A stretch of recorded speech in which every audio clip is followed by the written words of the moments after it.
both people agree that you're wearing glasses. Now, what are they thinking about the glasses, and what are their thoughts producing? What kind of feelings are their thoughts producing in them about you, about the glasses on your face? The person that doesn't like your glasses, maybe they think that you make bad decisions because you picked the wrong glasses.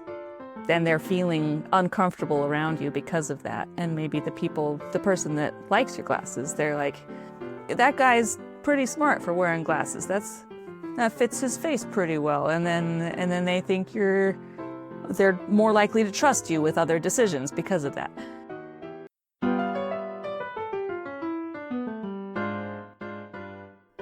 Hello, everyone. Hi, this is our podcast, Do You Have a Minute? And I'm talking with my dad about a topic that we've been thinking about for 100 years.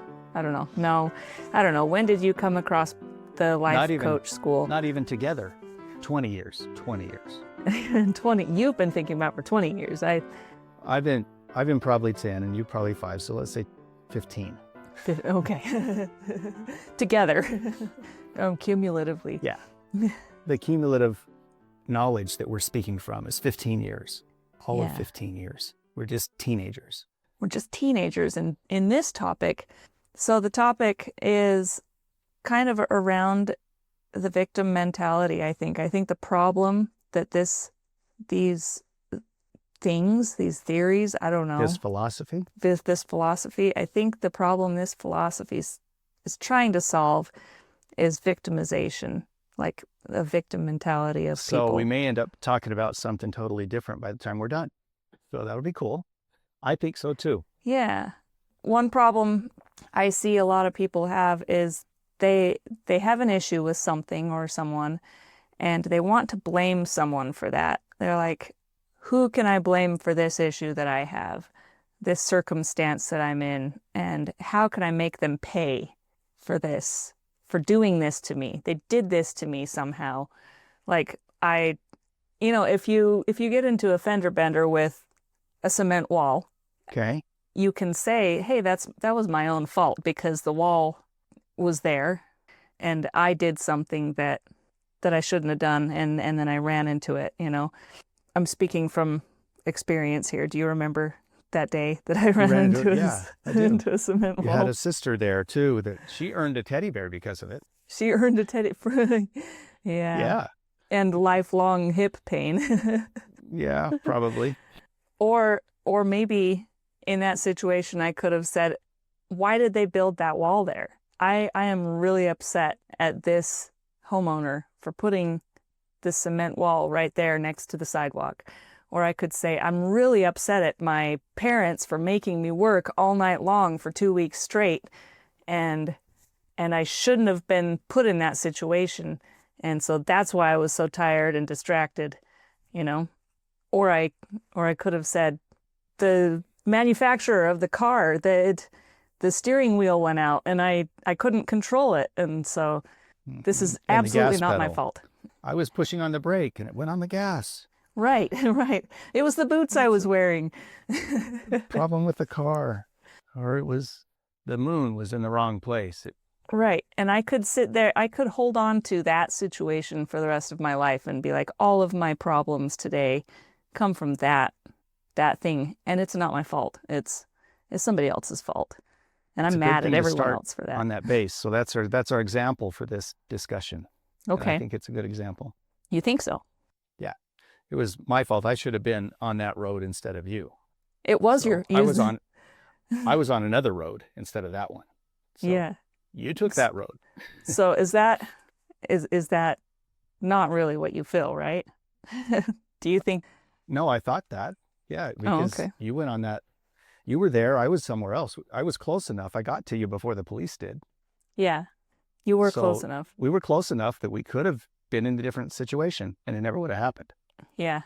What really happened was I was just looking at the list as I was making the turn.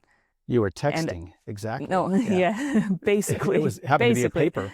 It was a paper text, but you were texting before phones came active. Yeah.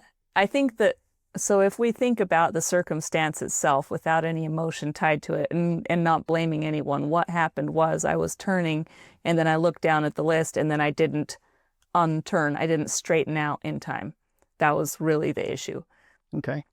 Maybe any of the aches and pains that I have today could be a result of that accident, though. I mean, it totaled the car, but it wasn't a major accident that sent anyone to the hospital. But What you're pointing to is anytime anyone diagnoses your current life, your current adult life, they say, what happened in your childhood? They always go back to that. And your they do. psychology especially, they say, what happened to your childhood? How are your parents? Oh, it's their fault. You're always looking back to your childhood and how your childhood was. And naturally, that's what your issue is. Generational trauma. That's a problem that I think is keeping a lot of people in a negative state of Being. Yeah, a negative state of being. They're always rejecting healing because there's always someone else that needs to apologize for what they did before you can feel better about anything. Okay. Okay. Can I take it for a minute? Yeah. Because what you're identifying is blame. You've got a place to blame.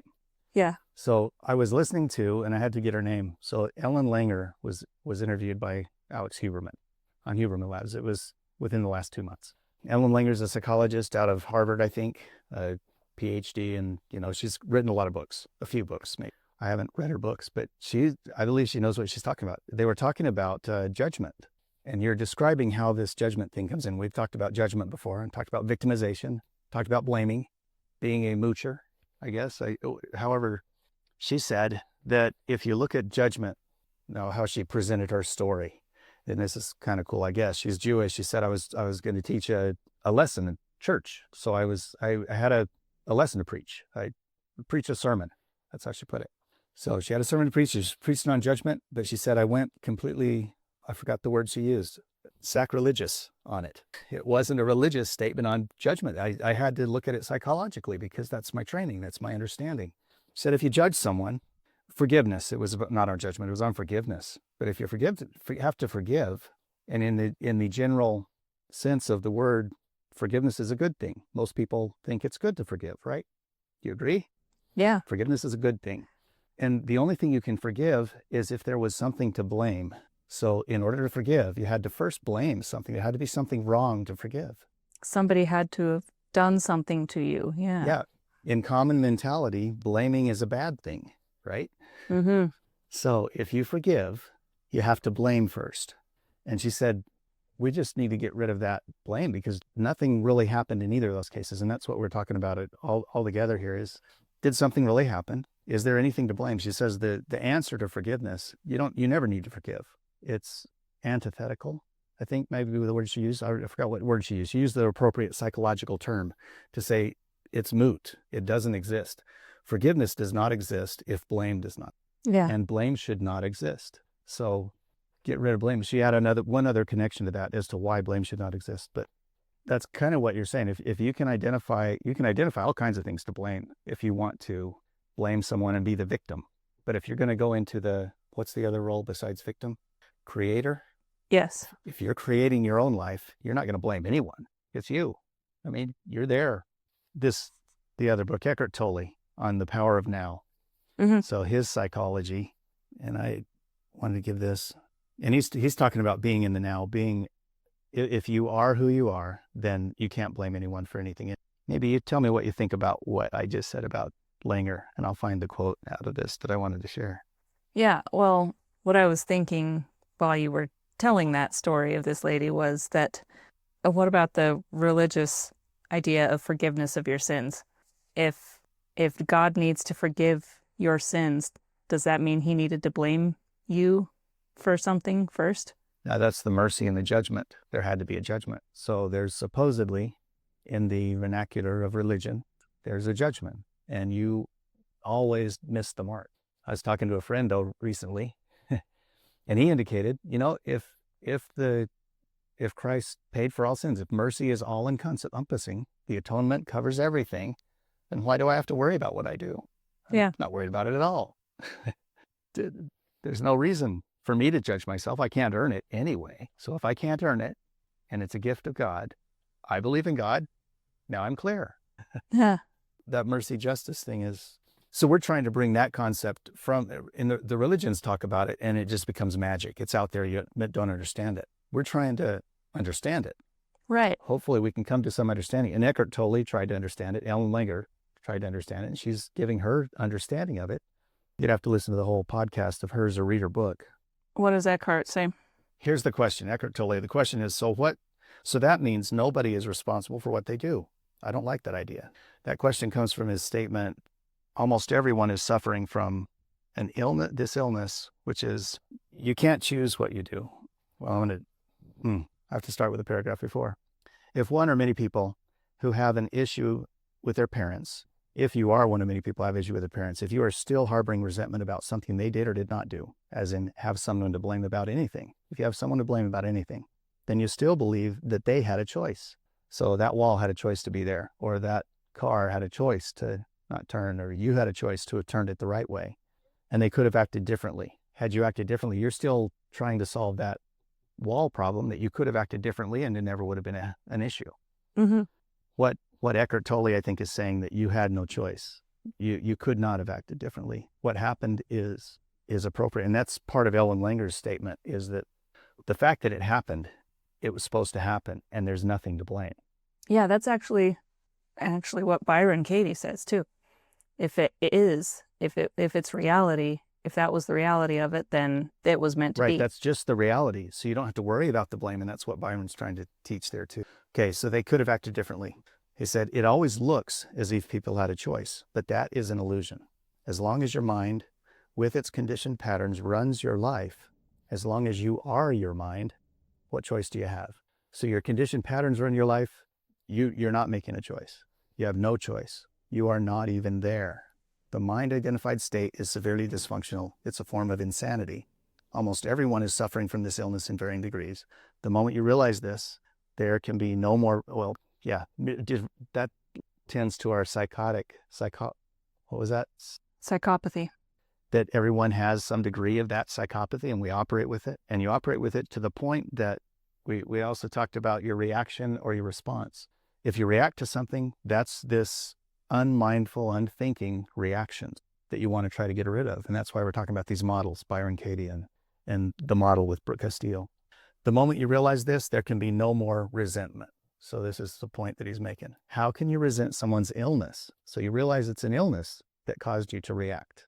If you term it as an illness, the only thing you can do, the only appropriate response is compassion. So if you're not responsible for what you do, that means no one's responsible. So I don't like that idea, the questioner. And then he answers, if you are run by your mind, although you have no choice, you will still suffer the consequences of your unconsciousness. Okay, so you were simply unconscious, and that's why the car is broken. And your sister is in pain the rest of her life. Not really bad, is it? No, I don't think she suffers from it. It's one of those things that, it could have, maybe her pain is from falling off a swing set. Every kid falls in some way or another. Right. And so, and who knows? Maybe it's what caused her collarbone to break a few years later. Right. Yeah. Okay.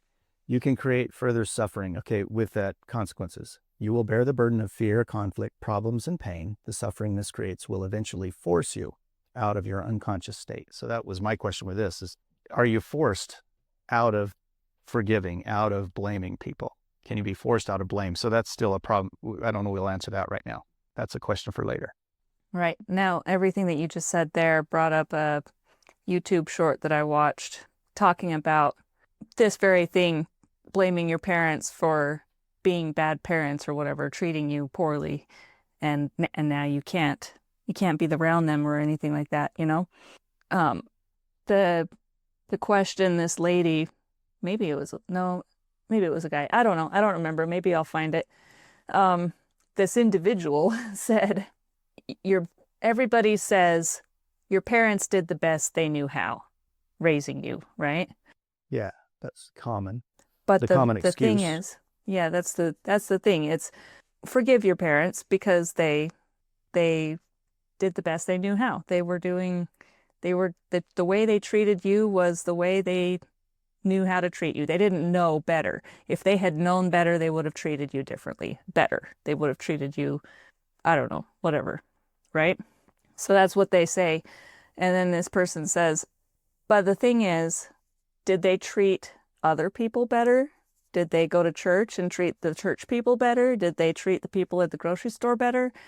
Did they treat other kids outside of your house better? Then they had no excuse. If they knew how to treat other people better, then they could have treated you better. Okay, but that's still your conscience saying, I believe they treated other people better. When I saw it, I interpret it from my perspective that they treated them better. Mm-hmm.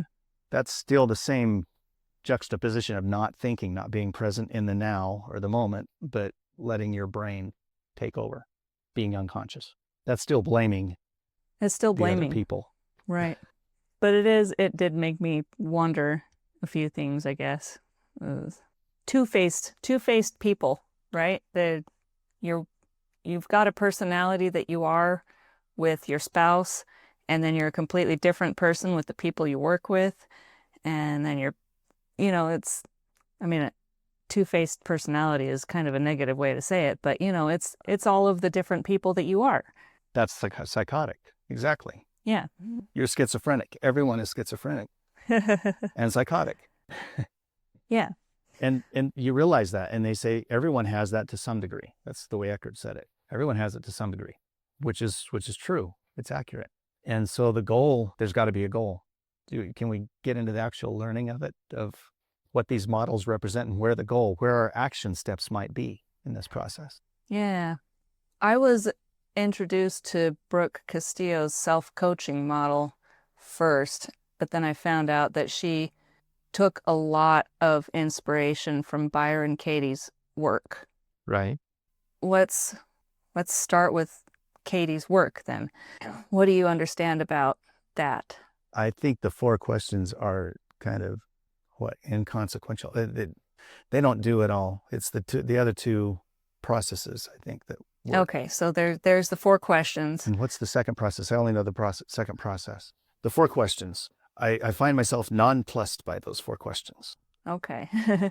So if you've got, if you're,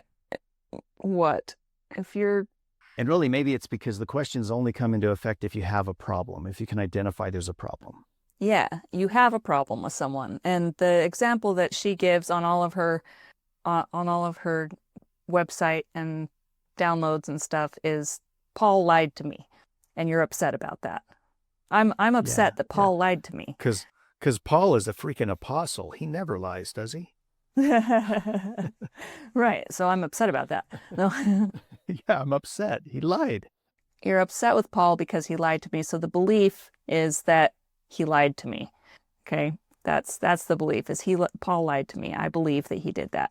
So now the first question is it true? Did he actually lie to me? You say yes or no to that. And is it that simple? So we had our discussion about truth, and what did we come up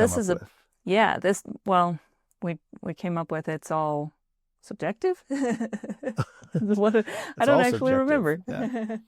And we're still thinking about that, but Byron Katie indicates, is it true? That's the first question. That seems like a question that cannot be answered. But yeah, go ahead with but what you have to answer this question from your point of view, your belief. My belief is that it is true that he lied to me.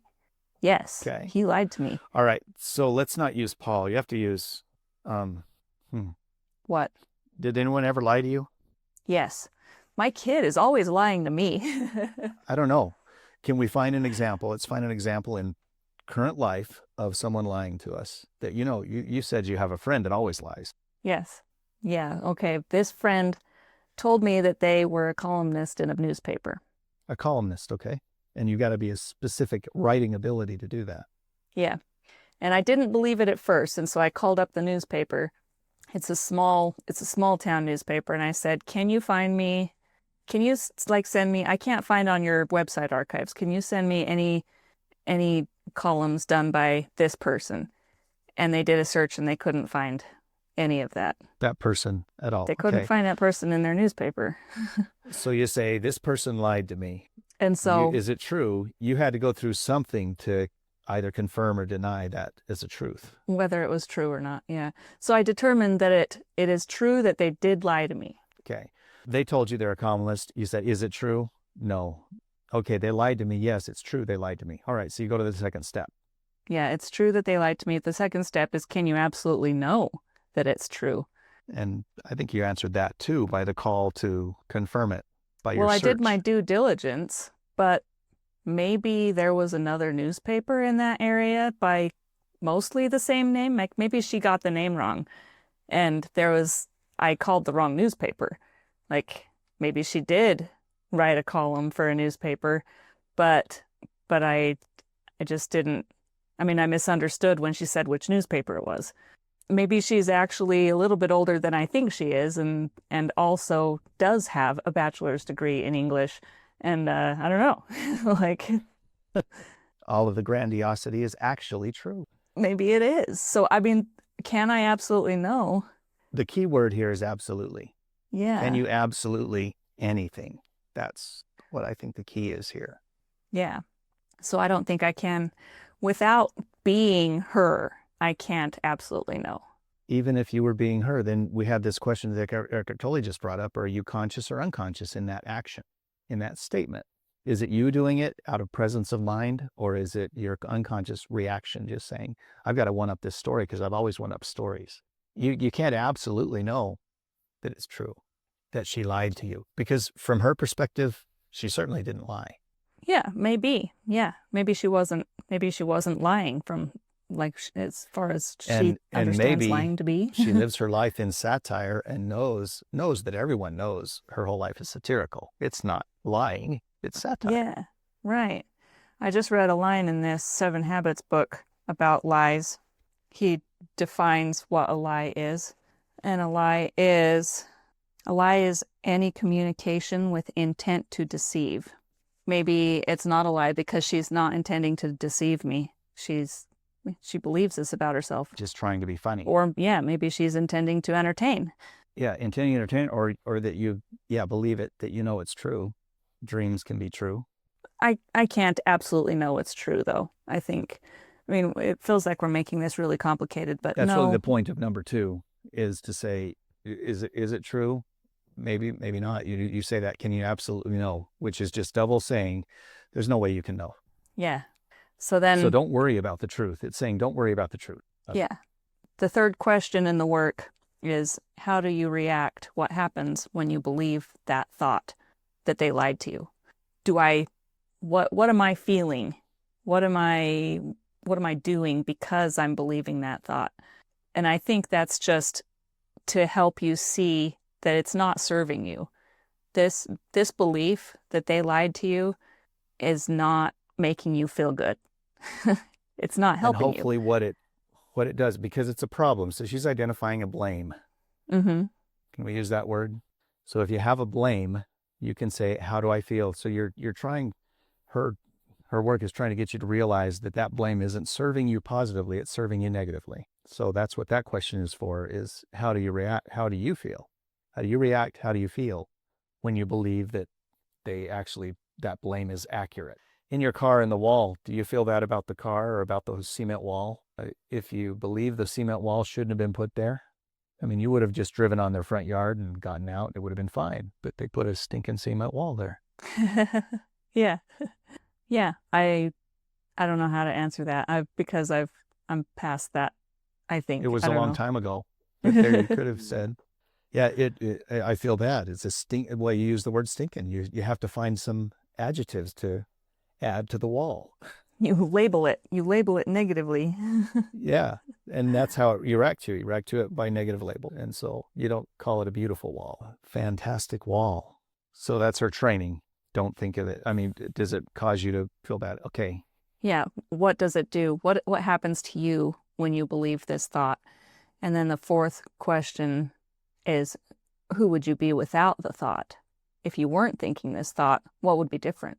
So if you're having a hard time thinking about who you'd be without that thought, there's the thought turnaround process bundled into that number 4 question. Okay. And those are the other 2 things that I think are effective. I guess this is the action point is what I'm looking at. All of that just gets you to a position. It doesn't really do anything. And it's not meant to do anything. It's meant to get you to the action. And this is Yeah, the well, action.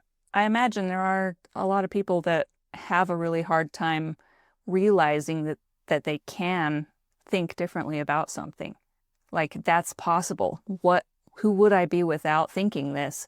And then you're like, "Oh my gosh, I didn't ever consider not thinking that." You know? I think it's useful because I can't imagine that I am the most immature person in the world. There's got to be more immature, emotionally immature people than me. Like me. Oh, okay. Like me. I'm more immature. Turning it around. So this friend of mine lied to me.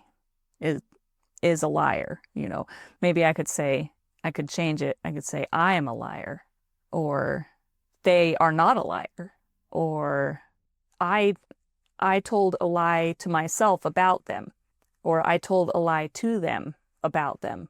I told a lie to them about me.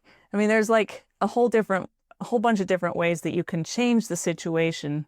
Identify the truth. I mean, we did talk about that too. They told the truth. Yeah. They didn't lie. They told the truth. It was the truth that they said instead of... They told their dream truth. They told their grandiose truth.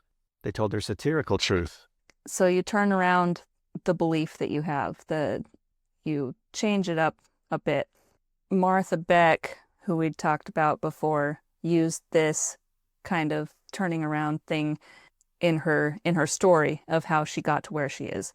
She says she felt victimized by the LDS Church.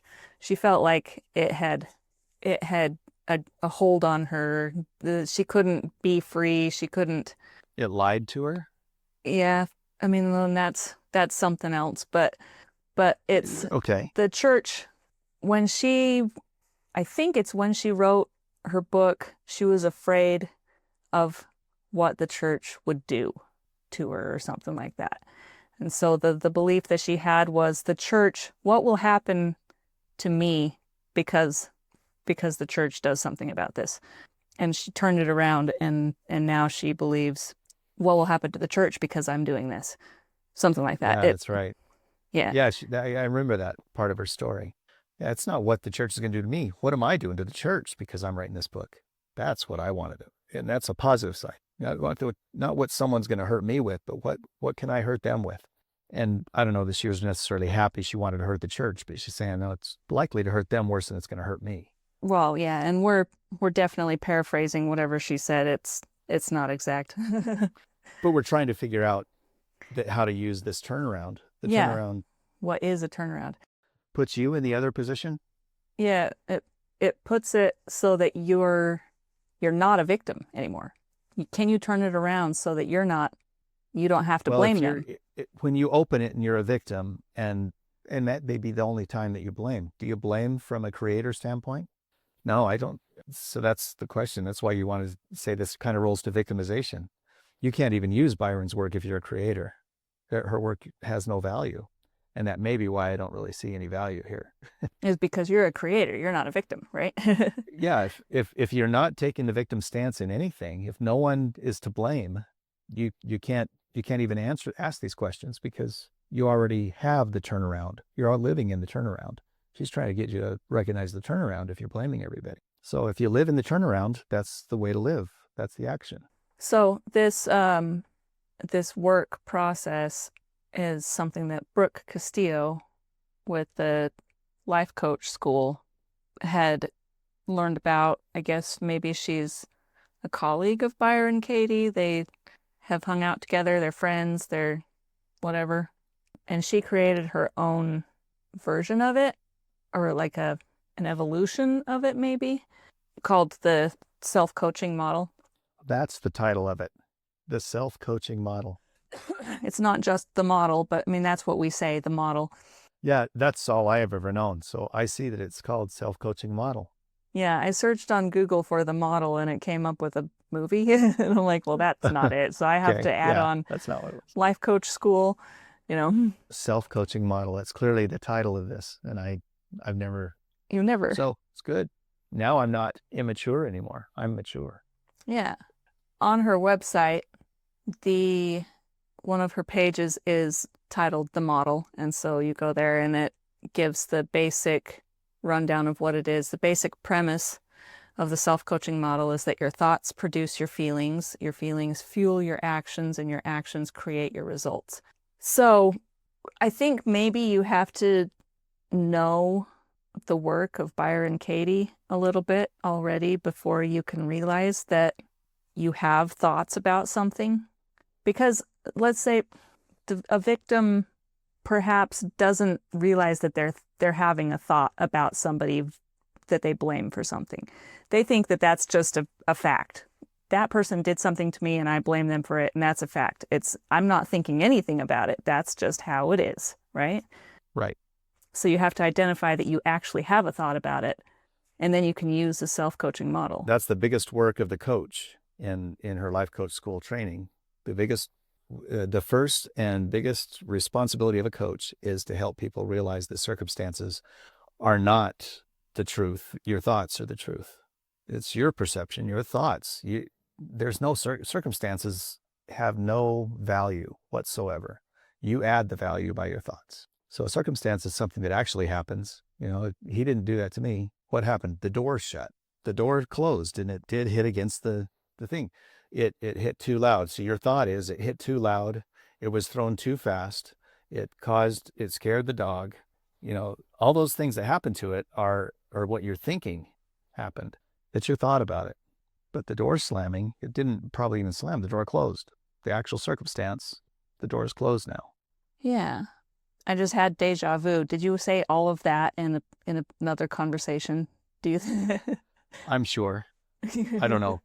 The door closing is, no, I don't know that I have ever, I didn't deja vu that thing.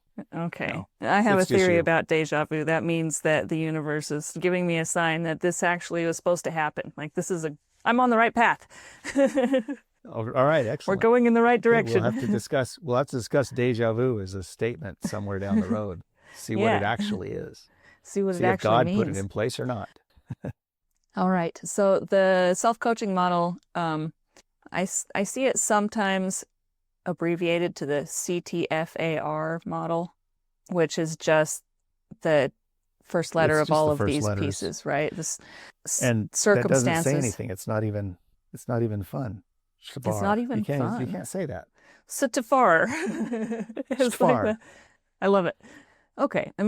She could have taken the first three letters, CIR, and then T, and then FAR, CERTFAR. She could have done that. But, our purpose is not to critique Castillo's whole thing here. How the marketing could have been done better. It's marketing. Right. It's there. Yeah, it is here. And so it was meant to be this way. Correct. This is the reality of it. CTFAR, though, the circumstances trigger your thoughts, which produce your feelings, which generate your actions, which cause the results. Every one of those things have different words you'd use. Feelings is emotions. So you'd have an E there instead of feelings. It's just your emotions. Yeah. And your actions could be your response.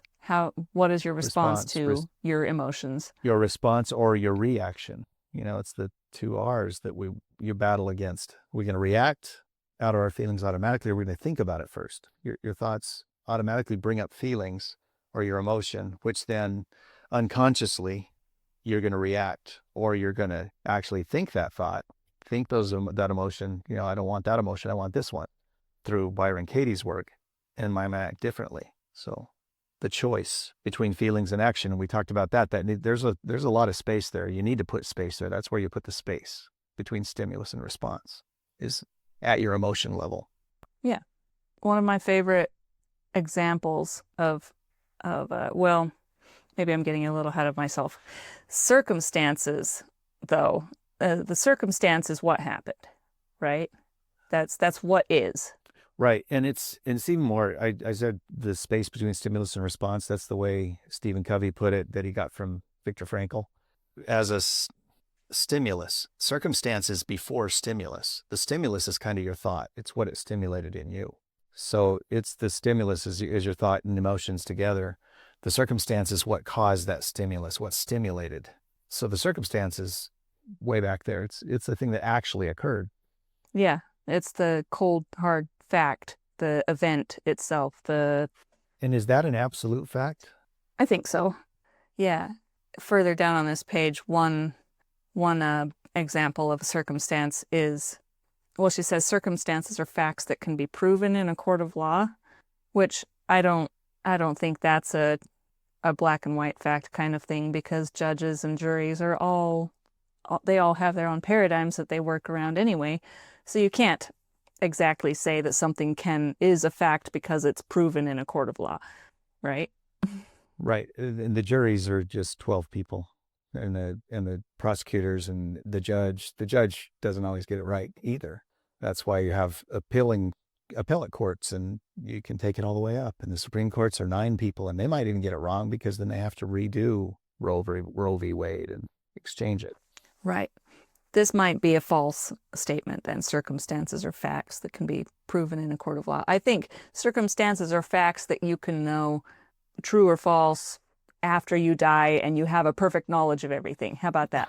Use the word absolute. Our circumstance is absolute. That may be another way to say it, and you can do it without being proven to be true. I mean, absolutely, the door did hit the what do you call those? The jam. The door hit the jam. Yeah. The door closed. Absolutely, it hit the jam. I made a noise. I mean, I heard the response from it, and it looks like it's closed, so it must be closed. That happened. It was open, and now it's closed, so it did close. In actuality, it's closed. It's in the jam. It's not out of the jam when it was open. So yeah. So something that everyone can agree on that happened. How about that? Like, nobody disagrees that this, like, the eruption of Mount St. Helens, no one thinks that didn't happen. Maybe there's some really crazy people that think it didn't happen, but we're not talking about those people. Okay, yeah, Mount St. Helens, but I've never seen Mount St. Helens. I've seen pictures. There are people who know for sure that it blew because they were there in the 80s when it blew. I wasn't there, but I do know what happened. 1980, I think it was 1980, right? I think that's when it happened. Grandma had a vials of ash from it, so I know that it existed because we had the ash. I don't know that we have it. It'd be cool if I had one of those.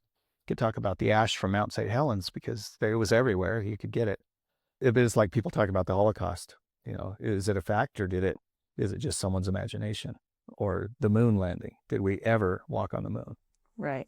So let's not worry about the outliers that don't believe something happened. So what actually occurred? Is there anything that everyone agrees with besides the crazy people? There are crazy people who don't agree with anything, but like, is Donald Trump the president of the United States? Some people don't believe that. Not my president. Is that right? Is that a fact, or is it not a fact? Yeah. No, he did go through an inauguration ceremony. I think most people can agree that happened. Oh, except the fact that he didn't do it right. He didn't do it right. I didn't know that. The Judge Roberts, had him start the thing before Melania got to his side, so he didn't put his hand on the Bible or whatever she was holding. His hand was not on that. So the inauguration did not happen. Oh. Technicalities. It wasn't effective. It's a technicality, yeah. Well, it's the dotting the I's or the T's that get court cases thrown out. That technicality. So court cases thrown out. He's not the president. He's acting like he is, and everyone, unfortunately, is agreeing that he is. But I know, because I know the truth. The truth is, he's not inaugurated. All kinds of crazy things. I noticed that his hand didn't get on the Bible that she was holding, but it's not that important of a thing to me. I think he's inaugurated still. But there are people who could think that's the most important thing, their allegiance to God directly. And then there are other people who was just, the Bhagavad Gita is what Kash Patel put his hand on. Put your hand on the Gita. So he did. And that's what he is. You use your book. You use whatever it is. But we are a Christian nation, though. Right. So since we're a Christian nation, we can't accept this Bhagavad Gita Hindu person. Right. No. Okay. Bringing it back. It's something that's always true. Our egg price is high. That's a judgment. We can't get in the weeds again. Stop it. Okay. Okay, You're wearing stop it. glasses. I can see you're wearing glasses. You agree you're wearing glasses. And everyone who Yes? sees me would agree he's wearing glasses. Okay, Yes. right. Yes. See, that's a good one. Okay. That is a fact that everyone agrees on. And wait, now you're not wearing glasses. It's not wearing glasses. You took them off. All right. Put them back on so we can finish this. Because I can't hear you if I don't have my glasses on. I get it. Right. Okay. So the circumstance, though, is neutral. Whether you're wearing glasses or not, it doesn't mean anything until someone thinks something about it. So there's no value. You're saying it's neutral. It doesn't have the value. Yeah. And that's the word I used earlier. So, yeah, you're saying it's neutral until you have a thought. Until you have a thought about it. So maybe your glasses don't fit well. Maybe you don't like how they fit and they give you a headache. And so you don't like that you're wearing glasses. And maybe someone else thinks that they make your eyebrows look funny. And so they don't like that you're wearing glasses. So you wearing glasses, to them, they think that you shouldn't be wearing glasses. But wearing glasses is a neutral thing. It's their thoughts that create the value. Yeah. Stephen Covey kind of said something about that in his Habit 1 chapter. He said, it's not what happens to us, but our response to what happens to us that hurts us. So that it's your thoughts. That hurts it's what us, you do. meaning that we can blame it on somebody. It's also not what happens to us that helps us either. And does he say that later? No, I think it's Eckhart Tolle that talks about that. No, it was someone else. If you blame someone, you can't credit anybody either. Or if you accept that you're a victim that you're blamed, you have to blame the credit on everybody else too. Yeah, no, I think that's a 4 agreements thing, actually. I think the 3rd or 4th agreement is to not take anything personally, whether good or bad, right? If you're not taking bad things personally, you've also got to not take the good things personally either. I mean, it's all related. Everything is connected. It's a spider web. It is, and we're just life. trying to. And the more we wiggle, the more we'll get tangled in it, and the spider's going to eat us anyway. Anyway, we're all going to die anyway. Just doesn't matter. It just doesn't matter. Yeah. Circumstances are neutral, but they trigger us to think something. That they trigger our thoughts, and we can think. Some people might think negative things about the circumstance, and some people might think positive things about the circumstance. Like, you've got 2 people in front of you. One person likes your glasses. The other person doesn't like your glasses. That doesn't change whether you're wearing glasses or not. That doesn't change whether you have the glasses on your face. Somebody doesn't like it. Somebody else likes it, right? It doesn't make it doesn't change. It's not that it changes whether you have the glasses on or not. It doesn't change whether the glasses are good on your face or not, right? Right. And I'm thinking the awareness of it. So one person may not even see the glasses, and they ask in a court of law, was he wearing glasses or not? One says, definitely he was. And one's, no, he wasn't. No way. I didn't recognize glasses. I don't know that. No, I can't testify he was wearing glasses. And it's not that I don't know. I know for sure he wasn't wearing glasses, because I would have noticed, of course. Well, that's going stupid. back to whether the circumstance is agreed upon or not. We've already passed that. Okay, good. We're on to whether both people agree that you're wearing glasses. Now, what are they thinking about the glasses, and what are their thoughts producing? What kind of feelings are their thoughts producing in them about you, about the glasses on your face? The person that doesn't like your glasses, maybe they think that you make bad decisions because you picked the wrong glasses. Then they're feeling uncomfortable around you because of that. And maybe the person that likes your glasses, they're like, that guy's pretty smart for wearing glasses. That fits his face pretty well. And then they think they're more likely to trust you with other decisions because of that. Or he cares about his health and about his vision and not running to people. So, and the other person that says he's using that crutch, the crutch of glasses. If you'd just exercise your eyes, you wouldn't have to use those crutches on your face. Right.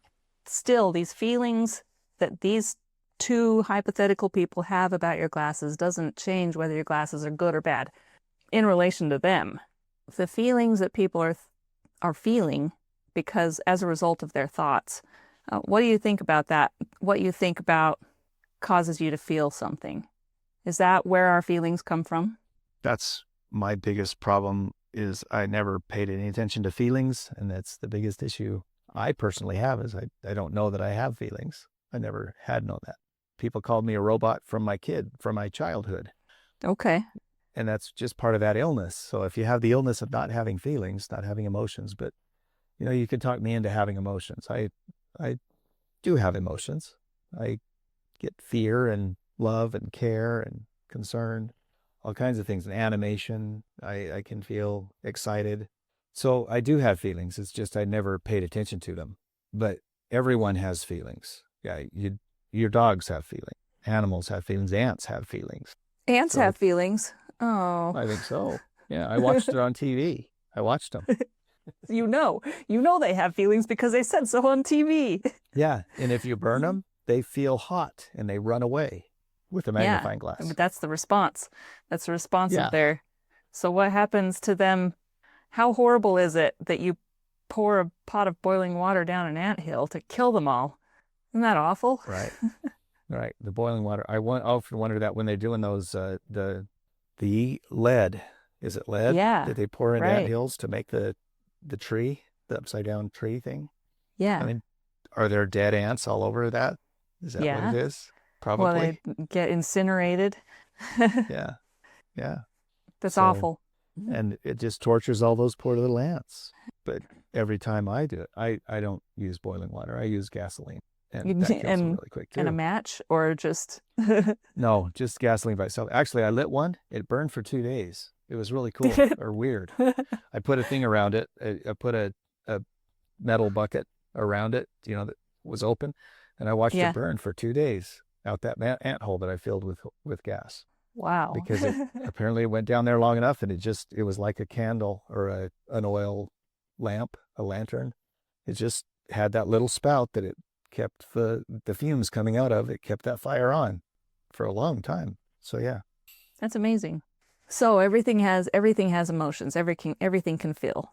That's what you're saying is even those who don't recognize that they're having emotions do have emotions. Yeah. Yes. Because that's if it's animated, if it's alive. And maybe even trees and walls and desks have emotions, but we don't see the animation of that emotion. Maybe that's atoms. Certainly atoms have emotion. they have They're memory. That's what they say. Electrons and everything has a protons memory spinning around there. Yeah. Thinking beings, though, what do you feel about our thoughts producing our emotions? I'm feeling happy because I'm thinking that this is a good thing, whatever's happening. If you break it down, so you're asking if it can be broken down to that level, no matter what the feeling. Can someone have a feeling without a thought generating it, without a thought backing it up? So it can feelings, and what the model says, and what I think even what Byron Katie says in that, think this through. You blame someone. Is that a blame that's effectively issued? Like here, is the circumstance effectively caused that action? Is that action automatically justified? Because I had no thought between it. The action caused the action. Their circumstance caused my action. I had no thought or feeling between that. Or even if I had a feeling, the feeling was not based on any thought of mine. It was their thought. They did it. They thought my feeling into me. Is that possible? Can they think your feeling into you? Yeah, and that's suggesting that they have control over you. They can control your feelings, right? And you blame that. He made me mad. Yeah, that's something we use colloquially. You use it all the time. He made me mad. They caused me to yell. The whole point of this self-coaching model is to say, no, they didn't. They never do. Because it's not physically possible for them to change your emotion. You're the one with the emotion. The dog, you can't change the dog's emotion. The dog's going to have its emotion. You can kick at it or you can smile at it and it'll realize both of those things. And based on its thinking process, it will either smile or wag its tail or bark or something. It'll do what it does, not based on what you did to it, but based on its thought and emotion that caused it to do it. Yeah. Yeah. So let's say a lightning storm, a thunderstorm, they're always together, right? You can't have thunder without lightning. So let's say a storm like that. I think they are so cool. I think they're awesome. I every time I have a chance, I go outside and I enjoy Watch and a listen. thunderstorm. Yeah. As long as it's not like right above me, you know, I've never been, actually, I have been within probably 100 feet of a lightning strike, which was really so cool. I was in a car and we were driving up the freeway and it struck just in the field right next to us and our whole car shook and it was so loud, but it was so cool. Like I still loved it. I wasn't scared. I was like, that was so amazing. But my dogs hate it. They will hide in the farthest corner of the house.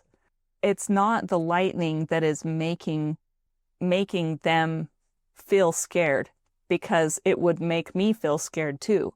That's if the lightning caused the emotion, then it would cause the same emotion in everyone. It would be objectively the same, right? Do you disagree? It looks like you I can disagree. see that. No, I can see that that scientifically speaking, if it were able to cause emotion, it would cause emotion in everyone uh, at the same. But you can have a group that sees a lightning strike 100 feet away. 10 of them can be very major upset and scared to death and shivering, shaking. That was so close, I almost died. And the other ones say, that was so cool. I do it again. I can't wait for the next one. Let's walk closer to it. I'd like to be 5 feet away next. I want to feel my arms. I didn't really feel it in my arms. My arm hairs didn't stand up. Yeah, I hear that happens. You start getting electric feelings before it flashes. So I want to be that close to it that my hair stands up. And, I might enjoy that. The dogs, you mentioned the dogs getting like lightning. That's a big noise. But you have fire alarms when they start chirping because the battery's dying. In my house, the fire alarms chirp. As soon as one chirps, all the dogs go crazy because they don't like that chirping. The chirping is somewhat annoying, but it's more than annoying to dogs. I don't know if it's something they can hear more than I can hear, but whatever it is, just a little chirp, but they go crazy. Even if it's down in the basement, far away from them, they hear it, they understand it, and they say, you got to change a battery, dude. Yeah. Yeah. It's not the sound, it's not the thing that happened. It's not the circumstance that caused the feeling. It's what I think about the circumstance that causes my feeling about it. I think that's pretty clear. Like, I think it's cool. If I had ever been struck by lightning, I would probably not think it was cool anymore. I would probably be like, I'm staying inside until this storm has passed, you know? There's a thunderstorm going on. There's no way I'm driving through it, Your learned experience will cause you to stay inside when the storm comes through and not to drive through a storm even. You're going to identify the weather patterns and not take your trip today. I've got to be in here 2 more days before I can leave because the clouds have to move through first. I'm not driving under clouds. So those thoughts that I'm having about it are what is producing my feeling of happiness or fear or Yeah. And it's just like snow on the roads. We drive in the snow. For me, I don't care. I don't care what kind of snow's on the road or mud or anything. I'll drive over it. I'll just pay more attention or go slower and appropriately drive through the snow because it's going to work. But you have other people that will not go out if there's snow on the roads and it's got to be cleaned. And I'm going to check the road reports, and we're watching the road reports all the time. And if it's purple at all, we're not going today. We'll wait tomorrow. It'll clear because they had a bad experience driving through a blizzard. So because of that experience, it's a learned experience. I'm never going to do that again. right. And even not having an experience yourself, even watching someone else have an experience. We have so many car crash videos you can see online now because of the traffic cams and dash cams and everything is there's so many that you can see and you can get scared. You can watch those and you can be like, I'm never getting in a car again. Yeah, because you never know when that tire is going to come and bounce right into your windshield. I mean, there's those ones too of Yeah. flying objects that hit cars, hit dash cams, and you see exactly what happened. Here's the thing though. Here's the thing about the self-coaching model is she's trying to help us see that we can actually choose what we think about something. We don't have to feel afraid of a lightning storm. Dogs don't, I don't know if dogs can choose whether they're afraid or not. They don't have the self-awareness to figure this kind of thing out. Stephen Covey says that self-awareness is a human endowment, and so it's not something that animals can do. Benefit from, okay, yeah. Yeah, but humans, we can see that we're scared and we can change how we think about something so that we're not afraid anymore. I think that's the big point is, And that's the point of the model. That's why the model works, is because it can tell you, here's something you can actually operate inside of this and experiment with it. Self-coaching, you can experiment with it and see that in every case, if you can ever prove that you had a feeling because of a circumstance without a thought between there. And so it's giving you a model to look at, a process to follow. And if you scientifically prove that process in every case, then it gives you an action to do with it. I mean, do you have to operate this model for the rest of your life? Are you stuck with it? Are you stuck with Byron Katie's questions for the rest of your life? if you're not, okay, so another one of the human endowments that Stephen Covey says you have is imagination. And then also you have independent will. So if you're using your imagination and you're in an independent will, then you learn from using these, and it maybe you're using them subconsciously after that. Like it's just happening automatically. Almost. Almost? You Okay, almost tell have me it. what you think. Take it to the next step. Why would you ever use this model? What's the only reason that you would use it? It's the same because you're only a victim. reason that you would ever forgive. When you move into the creator triangle and out of the drama triangle, then you don't need to use it anymore. If there's no drama, this only works in the drama triangle. The model only works there. In the creator triangle, it doesn't have any effect. Well, it doesn't have any use. Any use. You don't need it. It's like a crutch for a person that has perfectly healthy legs, right? Byron Katie's questions cannot even be asked from a creator standpoint. You can't even ask those questions. Is it true? Of course it's true. Is it out? Can you absolutely know it? No, I can't absolutely know anything's true. So, it just doesn't have. And what would be the alternative? Or how do you feel if you think that? I'm feeling great because it's a good thing. Let's keep going forward. It's all positive answers. There's no.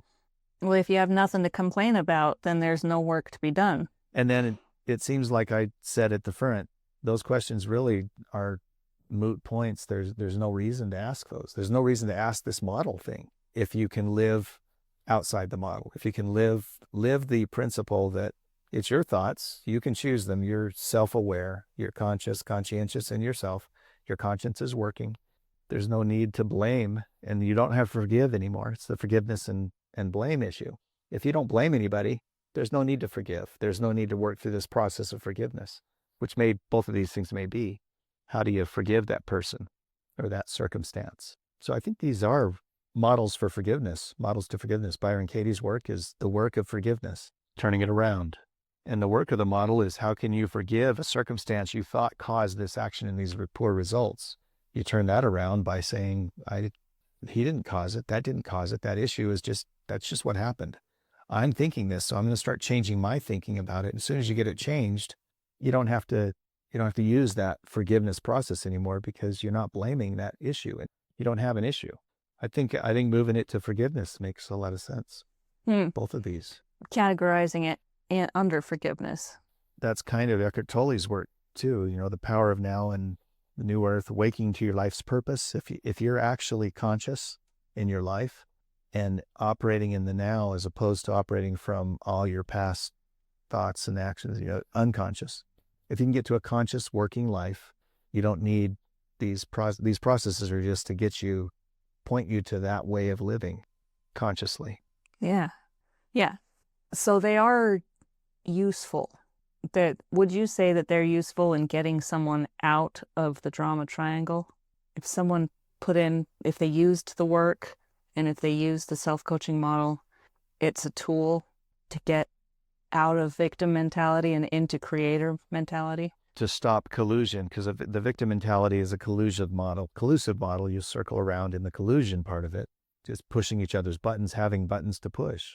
In the creator and coach and challenger model, you're not pushing anyone's buttons. You're offering opportunities. You're offering information. You're building. You're adding to. There's no collusion. You're not pushing buttons. You're adding buttons, maybe. So it's a way. But then you have the problem is, who are you really talking to with this? Someone in a victim mentality wants to stay in the victim mentality. That's why they're there. Right. Maybe. I mean, there's a transition point between liking being a victim and not being a victim anymore. Like people, I feel like in the last 5 to 10 years, I've moved out of a victim mentality and into wherever I am now. I don't know if I'm fully in the creator side of it, but I'm getting there, I think, because at some point I decided I didn't want to feel bad about what other people are doing anymore. And we talked about judgment, and the thing that came up in your discussion of that was you feel you judge people too much, or you're trying to judge people less. When you judge them, it's like you're blaming them for this or that, right? Blaming them for whatever wrong thing is happening. So see, obviously I'm not fully creator yet because I'm still having judgments. You blame someone for creating the circumstance you see that's caused a bad result. I'm judging that someone else did that. And how else do you look at it? If you got in a car crash and it wasn't your fault, that someone T-boned you on the side and, ruined your car, clearly it was their fault. But had you delayed 3 seconds, you wouldn't have been there at that time. I mean, that's still finding someone to blame. I'm blaming myself then. It's like, man, I should have just waited. I should have buckled my seatbelt before I started driving instead of after I pulled out of the parking spot. So that 3 second idea would have put you out of it. Or if you had just not stopped for that cat that was in the road, you would have been way past that. That car never would have T-boned you at that point. So you're still blaming. So you're shifting the blame from them to you. Something else. Potential things you could have done that would have caused it. So it's not judging them, then you're judging you. To eliminate judgment is just to say, my car got T-boned. This is cool. I'm going to enjoy that lightning strike right here on the side of my car. And you just move on. You move forward with what's happening. And I think that was part of what they're saying. Yeah, you realize that you don't have to think negative thoughts about this. You can change your thinking, and you can see, like, you can start thinking better things about it. Someone actually did run into my car once. Remember, right before I had the truck, the reason I have the truck now is because someone totaled the Durango. Really? I didn't know that. I don't have no idea of that. Tell me the story.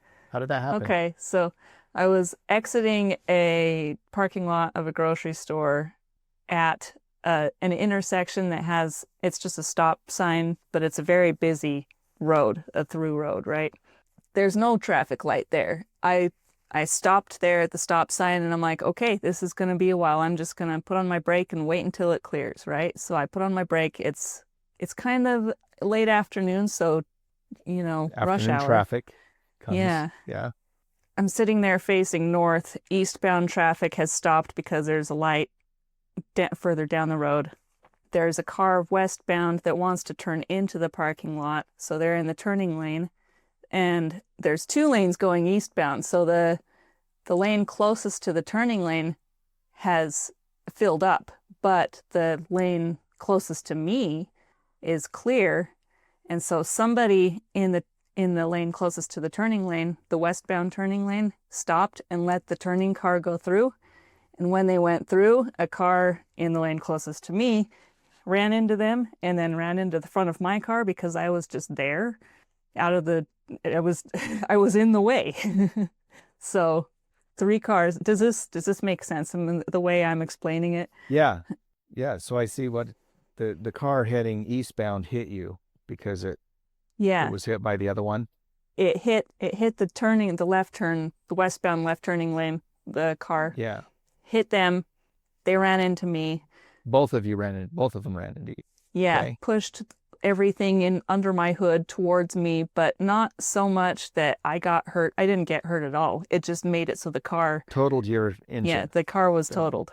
So that circumstance, it happened, And I really liked that car. I mean, I had always gotten it fixed whenever something broke on it. Yeah.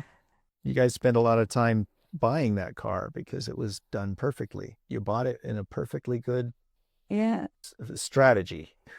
Right, right. Yes, we chose that car. It worked out. Right. And there it was gone in an instant. Like I thought maybe I could drive it away, but then when I tried, it made some weird clanking noises and the wheel was rubbing on the chassis and so they towed it away.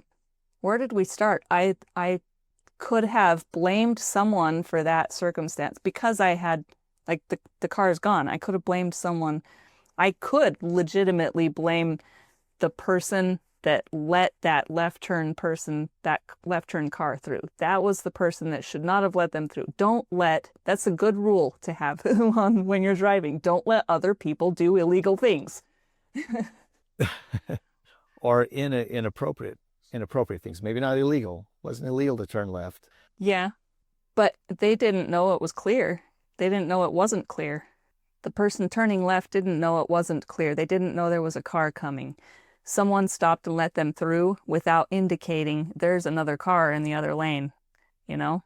Right. And that car in the other lane was speeding along normal speed, not knowing that someone was going to let someone through. So They it was weren't a even surprise. doing anything bad. Yeah.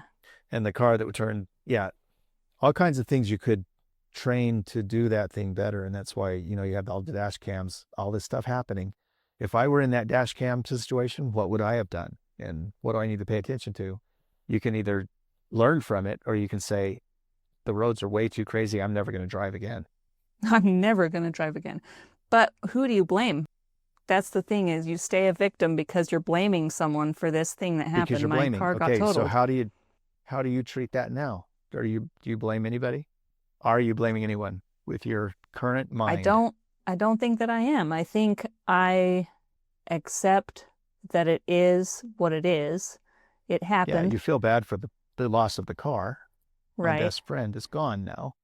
But I don't blame myself for being there at that intersection at that time. I don't blame all of the other people, whether they intentionally did something or not, it happened. And so what am I going to think about that? Is my thoughts, if I was trying to blame someone for that, would my negative thoughts about it be serving me? Would it make me feel good?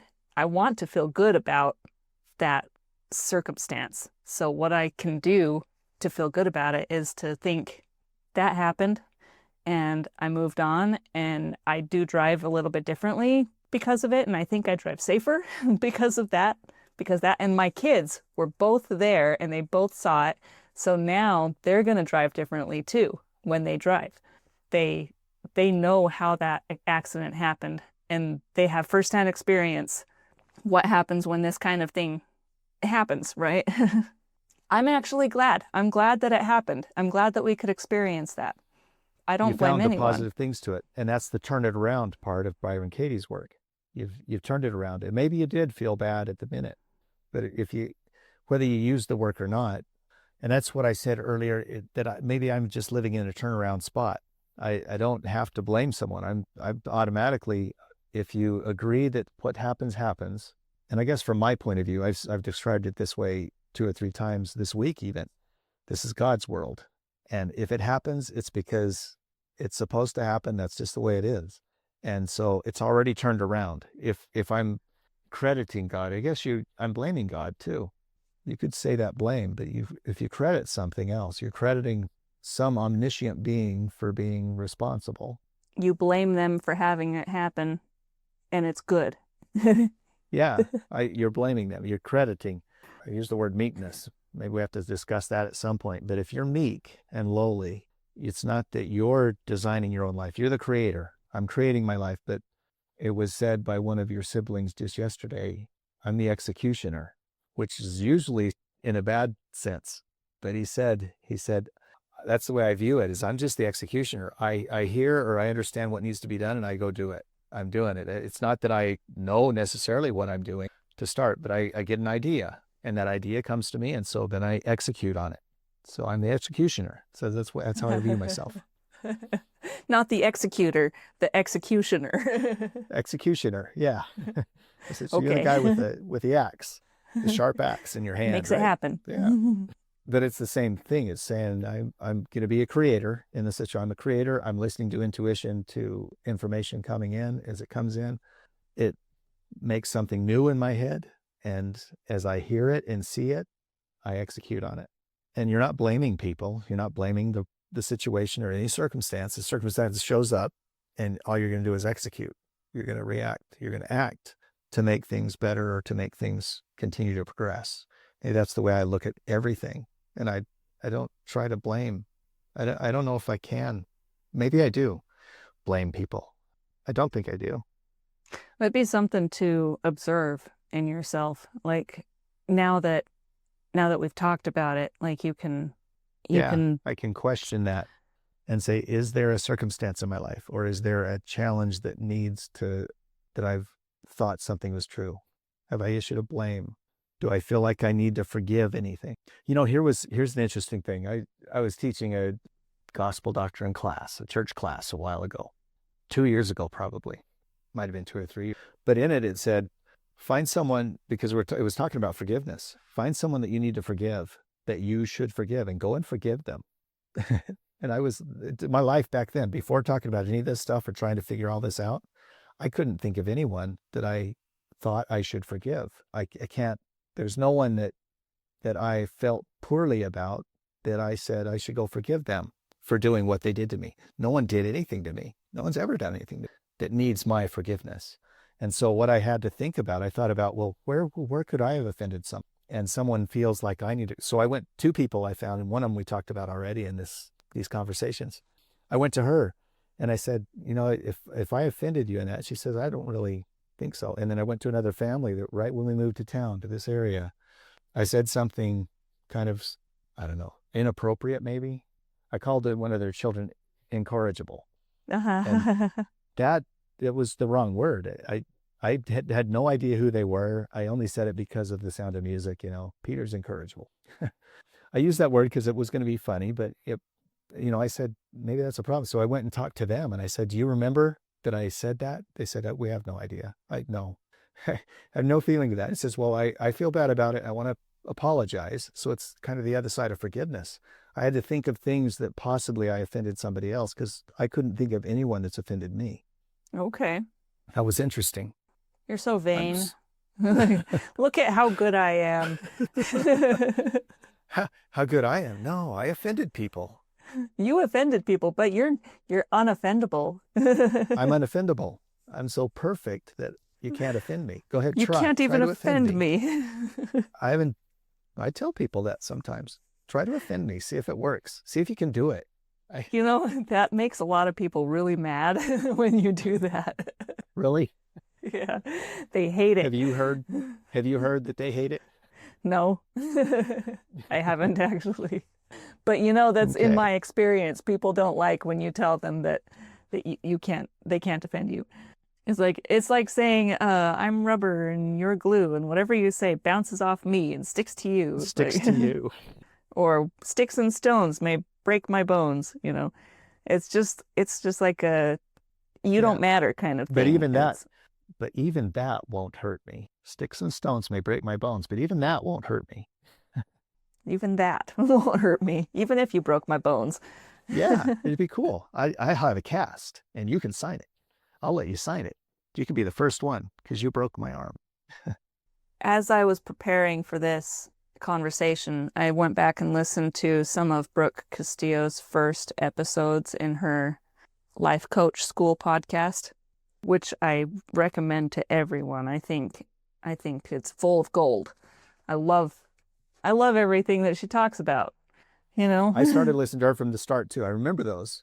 Yeah. And we're going to talk about one of those early episodes too. That's one of the things we've scheduled for. Okay, great. So episode number 10, she talks about everything that she learned from Byron Katie. And this was she recorded this episode, she published it in June of 2014. But I remember you had suggested you shared with me one of Brooke's episodes, and then I started listening to them all. before we built this house, I remember listening to them in the apartment that we were living in before. I've got firm memories because I loved what she was saying so much that I just created core memories, just like in Inside Out, the Disney Pixar movie. I created some core memories around listening to these episodes, right? Episode 10, all about Byron Katie. She talks about Byron Katie's book, Loving What Is, and how Katie is so accepting of circumstances. It's just how if something, she's got a philosophy of if something did happen, then it was meant to happen. And not necessarily in a predestination kind of way. It's just it happened. And so that was the way it was supposed to happen. It just happened that way. You can't go back and change whether it's going to be different or not. Like you can't make the past different. And so accept that what is supposed to be. Does that make sense? Right. Accept the circumstance is kind of another way to say that, right? Yeah. I haven't read Byron Katie's book, Loving What Is, but in this episode, Brooke Castillo says that Katie taught her to love everything. And a light bulb clicked on in my head. I'm like, wait a minute, is this where I got the idea? Where did I see that before? Where did I see that before? Wait, I saw it somewhere. I was reading Gallifreyan the other day. Yeah, right? So that's what my tattoo translates to, is love everything. And I think it must have been because of this episode. That you heard that years ago and it just got internalized in you. Yeah, I'm certain of it. I mean, there's no other explanation. So this just closes a loop. It closes a loop of how something happened. You're realizing perhaps that's why you came up with the idea to love everything. Yeah. In combination to several other books, I remember reading. See, and now you know that Byron Katie's book wrote that. So now you read Byron Katie's book so that you can how to love. So everything. I can, right. That's the thing. That's I don't know. Yeah, I'm gonna buy the book. I'm gonna buy the Loving What Is book and then read that and see what else I can learn from it. Because I mean, sure, the work itself might be too elementary for where I'm at in my maturity progression, right? But I think there definitely is more to learn about loving what is. That book talks about the answer to the work. So it's not saying use this work for the rest of your life. It's saying once you get past the work, then you can love what is. It's automatic. Surely. Yeah. Yeah. So that's her conclusion. That book is what you do after you've mastered the work. Do you have any other thoughts? This is cool. No, I think we're good. It's all how you forgive your life, forgive everything else, and love what is, because what is what is. And that's the idea of the circumstance, the challenges that you think might be there. There's just a circumstance behind it. There's a fact that occurs. There's a reality. What is what is. And if you can love it instead of be anxious about it, you're going to be better off. You really are going to be better off. I mean, why would you choose to remain in a worse off position if you had the choice? And there's more that Brooke Castillo talks about. Like there's a process of deciding what to do, whether you want to actually change your thoughts about something or if there's other things that you can do. If that's just not what you want to do, you've got other choices, definitely. If you like that thought. Because you choose your personality. I like my personality. I'm going to keep it. And if it rubs you the wrong way, we can't be friends. That's fine. We don't have to be friends. So you've got other options besides choosing how you think about something. But there's a lot more in there in her podcast, and she's probably got a book too. You could pay her to coach you, I'm sure. Yeah. Or I think I don't know what she's doing. I believe she's moving more towards getting out of everything she was doing before. Oh, really? So Brooke Castillo but her school is going to continue. There's plenty of people that she's trained. She's just stepping more out of it. Is that's good? Loving what is. Love everything. Let's just go forward and love everything. Yeah, it's a good maxim to live by, right? Yes. And it's supported by both of these models we've been discussing, both of these work models, and also the other psychologists that we referenced. Right. Stephen Covey and Viktor Frankl and Eckhart Tolle and Ellen Langer. yeah. Right. And all those wonderful people.